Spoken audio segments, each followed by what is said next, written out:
the main function of the cold for most people is going to be the discipline of doing it, the sense of resilience that you can build up over time, just being familiar with having an adrenaline in your system, and then the fact that the dopamine increases are huge and long lasting. I mean, they're like 2.5x increases.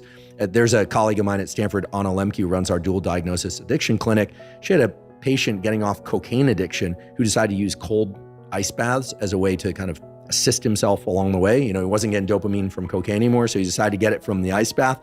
The difference is cocaine gives you these sharp increases and then decreases that drop you way below baseline. So what do people do? They go seek more cocaine. It's really pernicious that way. Whereas the ice bath and cold showers will give this long arc lasting 2 to 3 hours or more. And that's really something to treasure. The idea that you can basically save on your heating bill, give yourself this huge dopamine increase. And I think everything points to the fact that it's healthy and good. But I mean, obviously it's working for you to do it after your training. I think all the gym rats who want more hypertrophy, you're trying to get an extra, 1/8 of an inch on their tricep or whatever, they freak out because they hear that it can inhibit hypertrophy. And then for whatever reason, there's this. So am I doing it wrong? Well, I mean, yeah, clearly you're doing it right now. No, you're not. I don't think your hypertrophy is suffering. I actually am of the mind that if you're training really hard, sure, getting in the cold afterwards might blunt some hypertrophy. That is what the data tell us. Andy Galpin's kind of the expert on that literature. But frankly, I don't know anyone that trains really hard with the weights and then gets into the cold that looks like they're suffering from hypertrophy. I know a lot of people, however, who love to point fingers at and poke at cold exposure. This seems to be a big thing on social media. People who don't like the cold love to point out the studies showing that the cold screws up everything. And most of them look like they need a few sets in the gym to me.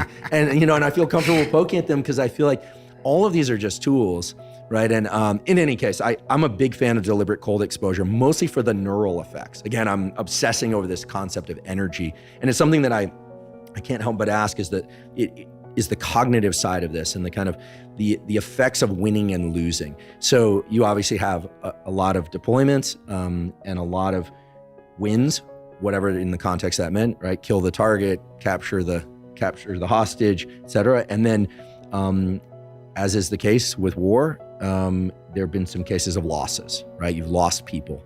Maybe there were targets that weren't accomplished, right? This kind of thing. And you've posted about these, and these are always,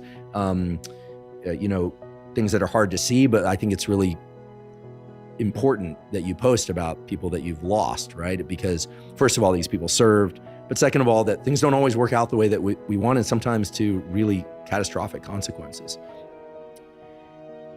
There's a theory in biology that when we win, we somehow get more energy to win more through the release of, no surprise, dopamine and some related molecules. And in fact, testosterone in both men and women is another close cousin of the dopamine system. They're actually released from the same general, or the patterns of release are from the same general areas in the brain, believe it or not, and body.